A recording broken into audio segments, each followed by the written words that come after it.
Okay, Bismillah ar-Rahman ar-Rahim. Okay, so now we're going to be turning a bit to the linguistics. I'm going to be explaining a rule in linguistics. It might be a bit difficult to understand if your level of Arabic is not to maybe an intermediate level. So please bear with me. If there's anything that you want to ask, inshallah, you're free to ask. But this discussion is very important, inshallah.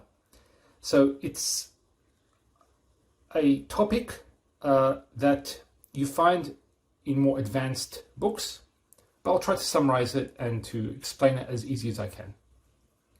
The actual topic is what's known as al-mansub binaz' al-khafid, which means it's a mansub word which has been made mansub because of the removing of the harf jar. So you expect it to be majroor because of the harf jar, but when you remove the harf jar, it becomes mansub. And scholars give a number of situations when this can happen, some limited to certain verbs. They say it's sama'i, where Arabs had to do it before, and that's a minority opinion. But most of the scholars would say it's generally used. And in the Quran, you'll find literally hundreds of times in the Quran, maybe even thousands, where this has been done for a rhetorical reason. And the reason I want to mention is what's known as a tawassu' bil ma'na, which means it gives them a greater meaning or added meaning by removing the harf jar.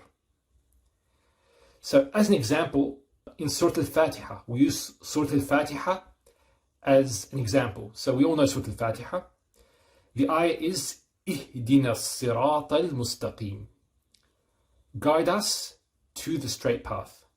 Notice when I actually translated it, I said to the straight path. Although the harf jar ila, which means to, is not there. It wasn't Ihdina ila sirata al-mustaqim. It was Ihdina as-sirata al-mustaqim. So the sirat is mansub. It's got the fatha, sirata, or as-sirata. And with the harf jar being in there, ila, it will be as-sirati al-mustaqimi.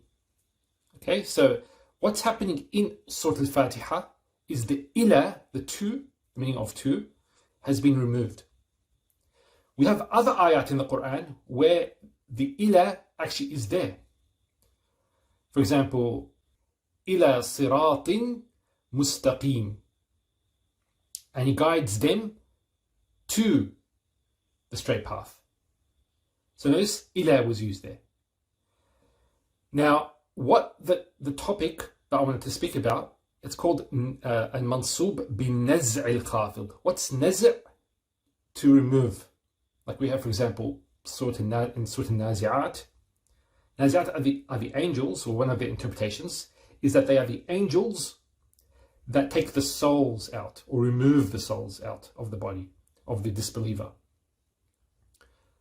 So naz' means to remove. That's what's happening in Surah Al-Fatiha. There's the removal of the harf jar. And the question is, what does that do to the meaning? Does it change the meaning?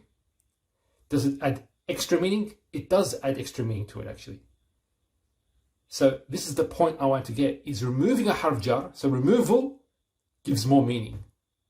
This verb ihdina could have a direct maf'ul, a direct object. In this case, there's two objects. Ihdina, us, sirata, the second object. So with this second object, it could either be placed with a harf jar, ila as-sirat al-mustaqim, or a direct object, as-sirat al-mustaqim. So both ways can be done. There are two things, when you talk about guidance, there are two things. There's somebody who's off the path, off the sirat al-mustaqim. And so the ila would indicate going to that path. Okay, so you go towards it. So وَيَهْدِيهُمْ إِلَى صِرَاطٍ مُسْتَقِيمٍ. يَهْدِيهُمْ إِلَى, towards. So they're not on the path yet. It's guiding them towards the straight path. Now, once they come to the path, they also need guidance to stay on the path, to understand the path, to be familiar with the path so they can stay on it, and to know what things will cause you to deviate upon the path. So when we say اهدنا الصراط المستقيم, it's giving both of those meanings in one. It has two meanings. The two meanings are arshidna. So arshidna means to guide us to ila sirat mustaqim, and the other one is dalilna ala sirat mustaqim. And while we are on the path, guide us upon that path. So it has both of those meanings, and this is caused by the removal of this harf jar.